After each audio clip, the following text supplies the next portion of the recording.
Okay, guys, time. All right. So, it doesn't have to be perfect. All right. But here's what I'd like you to do is tell me what you've decided, what you plan. Give me the broad brushstrokes of how you pick somebody and when you do it, how you get there and how you get away. Things that are important like that. Okay? Doesn't have to be super detailed in narrative, but just the basics of how to commit this crime that you guys are doing. So who's your spokesperson? I see 2 notebooks. You've been voted. I've been voted. Yeah. Okay. So we first ran through a gamut of who we were going to choose and how we were going to choose them. We thought someone coming out of a high-end store, someone going into a restaurant, would it be a convenience store, a bank. We chose a higher-end dressed female, maybe coming out of a boutique, and we would kind of meander and watch her, but her attack point would happen after she came out of an evening restaurant, right? We've been kind of paying attention to her. Why? Couple reasons. One, possibly have had something to drink. It's at the end of the day.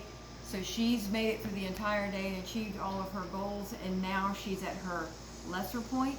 We went at this with, she was maybe a more meek or weak female, and in the very end we had the discussion, even a strong female, if she was dealing with a trauma, maybe an argument on the phone, some issue where she was distracted, could then be a welcome sign for us to come and attack her.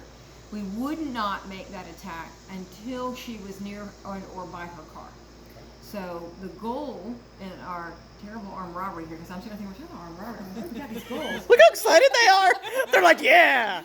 We would attack her at her car with the intent to have the armed robbery, take what she has, which we hope is at least jewelry. We had a whole discussion on cash, because people don't carry cash. And we actually almost chose a contractor as our target, but went back to the female.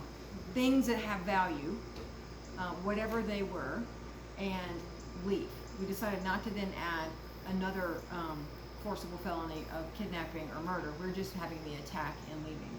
Okay. Good. Good. Okay. We're relatively meek, and we're also managing our what we're going to expect to get in trouble with, and what we're willing to accept. So we went ahead with robbery, just because we didn't want to deal with all the other possibilities there. We focused on a lot of the specifics and focused on ideally some specific venues that would maximize us and using us not individually but as a team. So things that came primarily to us were concert venues, or restaurants, and as we worked on this a little bit more, crowded restaurants, bars, something where we already have people up and moving around, so that, you know, if it's a nice sit-down restaurant and the lights are compromised, which we want, and there's ambient noise, but nobody gets up and moves around other than the waiters, we look like a total anomaly, and it's really drawing attention. So we want people to already be moving around. One of the things that she helped me think about is a lot of times, especially in those places, this is a very common situation, a woman draping a purse over. So we thought about who's going to do what. If we can just sort of pass on by in the situation without having to engage anybody and grab, that's great.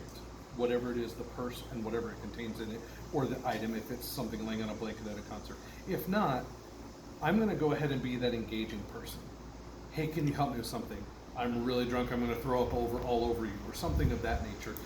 And she's going to go ahead and be the snatcher, the person trying to grab. Just physical size, she's less obvious than me.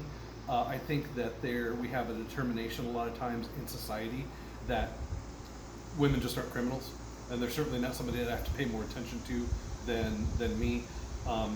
Also, just awareness-wise, she's probably a little bit easier to see. And if it's a purse, I know it's 2021, but if it's a purse, it still looks more in place on her than it does me.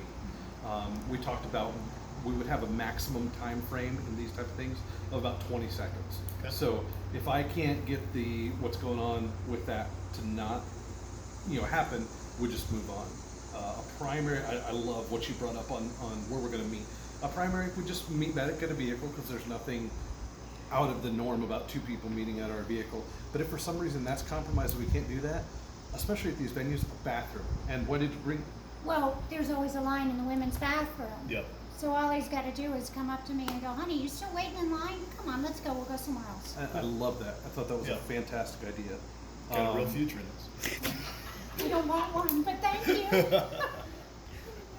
That's good. That's yeah, good. okay, perfect. That's exactly what I'm looking for. So let's think about the commonalities.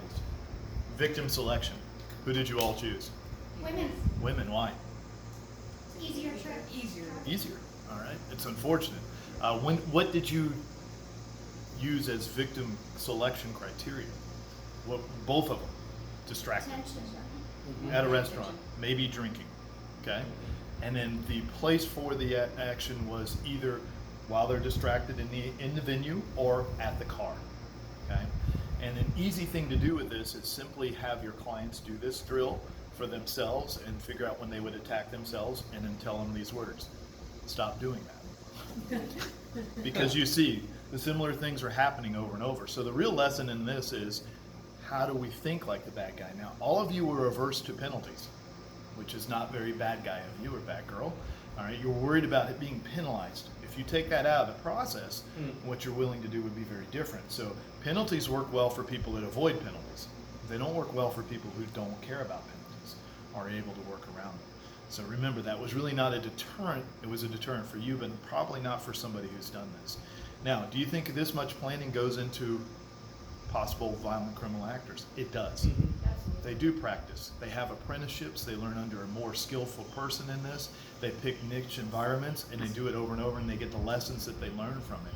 We all want to assume that it's just a dumb guy who makes dumb decisions, but he's surviving in this occupation. Now, he may get caught or he may not, but he's learning the same way you were. All right? It only took us about 10 minutes to start the crime. Well, we're going to spend the next 16 hours in your reaction, your decisional skills, because you're always working from the problem of a deficiency that they get to choose when and how it happens and why it happens to you, and it's very hard for you to interfere with that process. But that's the great thing about image-based decisional drills, is you start realizing that it's much more important to get ahead of these things and to get yourself in deselection and escape earlier, and it rewards that behavior, unlike the other classes where it rewards fighting or pepper spraying or shooting.